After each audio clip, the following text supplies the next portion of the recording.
बारिश लगातार 3 दिनों से गिर रही थी। अंधेरा ऐसा घना था कि घर की टूटी दीवारें भी खुद को पहचान नहीं पा रही थी। पुराना लकड़ी का घर जो बरसों से खाली पड़ा था, उस रात पहली बार जगा था, और भूखा भी। आरव अपने गांव 10 साल बाद लौटा। मां की मौत की खबर ने उसे भीतर से तोड़ दिया था। गांव से 2 किलोमीटर दूर उनका पुश्तैनी घर खड़ा था, जैसे कोई कंकाल हवा में सांस ले रहा हो।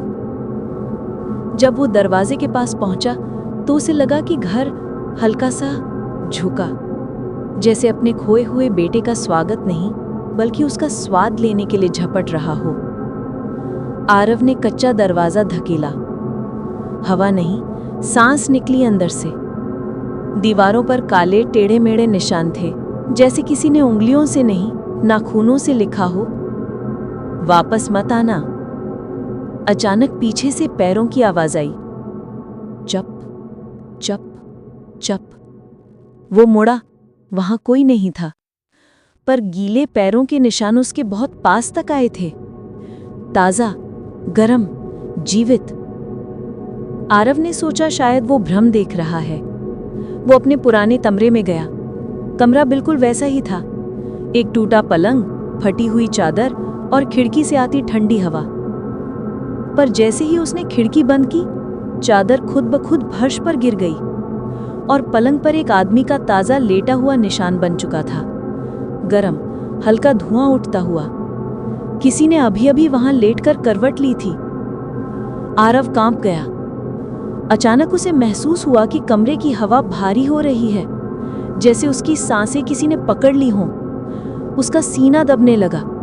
उसके कानों में घर की आवाजें घुसने लगी, सूखी लकड़ी का पीसना, भीषण फुसफुसाहट और एक औरत की कराह, बहुत धीमी, बहुत टूटी हुई।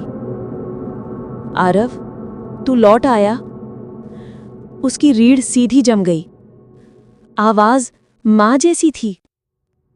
वो आहिस्ता आहिस्ता सीढ़ियां चढ़कर ऊपर गया। हर सीढ़ी पर पैर रखते ही घर अंदर से धंसता जा रहा था, जैसे वो आरव का वजन नहीं, उसकी जान चूस रहा हो। ऊपर पहुंचते ही उसने देखा मां का पुराना कमरा आधा खुला हुआ। कमरे के अंदर अंधेरा इतना घना था कि वो दीवार पंखे के ब्लेड तक नहीं देख पाया। फिर भी उसने दरवाजा खोला।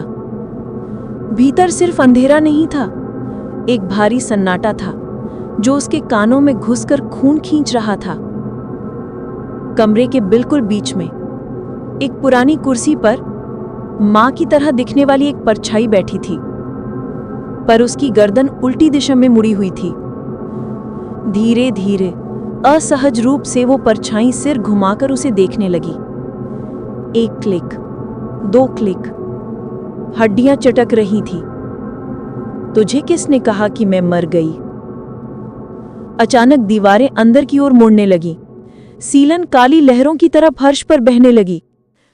छत से काली उंगलियों वाले हाथ झूलने लगे। घर जीवित था और भूखा था। आरव पीछे भागा। सीढ़ियां मरोड़कर सांप की तरह लिपटने लगी। कमरा सिकुड़ता जा रहा था, जैसे पूरा घर उसे एक छोटी डिब्बी में बंद कर देना चाहता हो। उसकी मां की परछाई दरवाजे तक आ गई।